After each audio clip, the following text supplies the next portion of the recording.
नमस्कार दोस्तों। आज के वीडियो में हम बात करने वाले हैं इंडिया के लार्जेस्ट डैम के बारे में, जो कि बिहार के गया शहर में बना हुआ है। इस डैम के बारे में बात करें तो इस डैम की टोटल लंबाई जो है वो 411 मीटर है और इसकी हाइट जो है डैम की from the surface of the land जो 3 मीटर है। बात करें गया की तो गया हिंदुओं के लिए बहुत ही धार्मिक स्थल बहुत पुराने समय से रहा है। यहाँ पर लोग अपने पूर्वजों की मौत होने पर श्रद्धांजलि अर्पित करने उन्हें आते हैं और ये श्रद्धालु इंडिया के अलग अलग पार्ट से आते हैं और इवन फॉरेनर्स भी यहाँ आते रहते हैं अपने पूर्वजों को श्रद्धांजलि अर्पित करने के लिए गया में। ऐसे तो कभी भी आकर कोई भी पिंडदान कर सकता है गया में आकर, लेकिन जो हिंदू कैलेंडर के अकॉर्डिंग जो होता है 16 डे का टाइम पीरियड होता है, जो कि हर साल लाई करता है अगस्त से सितंबर मंथ के बीच में। ये 16 डे का जो पीरियड होता है इसे पितृपक्ष के नाम से जाना जाता है। ये 16 डेज का जो पितृपक्ष टाइम पीरियड होता है इसे हिंदू धर्म के अकॉर्डिंग बहुत ही स्पेशल माना गया और इसे स्पेशली डेडिकेट किया गया है श्रद्धांजलि देने के लिए अपने पूर्वजों को।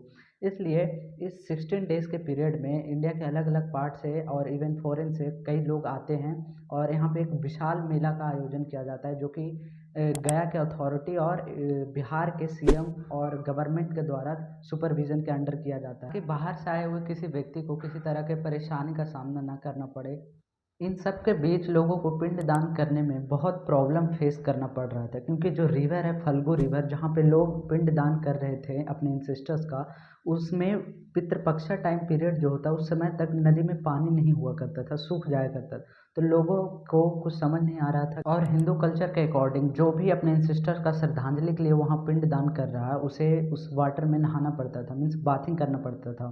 तो लेकिन पानी ही नहीं था, ये बहुत बड़ा मेजर प्रॉब्लम था वहाँ पिंडदान करने के लिए। तो फिर वहाँ के गवर्नमेंट ने, नीतीश कुमार ने 22 सितंबर 2020 को इसकी फाउंडेशन रखी रबर डैम की। रबर डैम के भी फाउंडेशन रखने के पीछे एक मेजर कारण बताया जाता है लोग, क्योंकि गवर्नमेंट अगर चाहती है तो एक सिंपल डैम स्ट्रक्चर बनाकर वहाँ पर पानी को लंबे समय तक श्रद्धालुओं के लिए रोक सकती थी। लेकिन इसके पीछे जो कारण है कि नदी के जस्ट उस साइड, जो दूसरे साइड था, वहाँ पे एक सीता कुंड नाम का बहुत ही फेमस मंदिर है। ऐसा कहा जाता है कि जब श्री राम भगवान अपने भाई लक्ष्मण एंड माता सीता के साथ अयोध्या से 14 साल के वनवास के लिए निकले थे, तब वो गया भी आए थे। उसी समय महाराजा दशरथ का अयोध्या में देहांत हो गया था।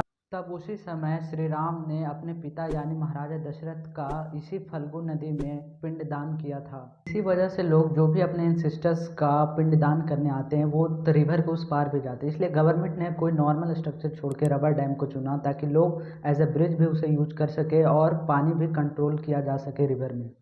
According two times of India, इस पूरे रबर डैम को बनाने में बिहार सरकार को अराउंड 324 करोड़ रुपए का खर्चा आया।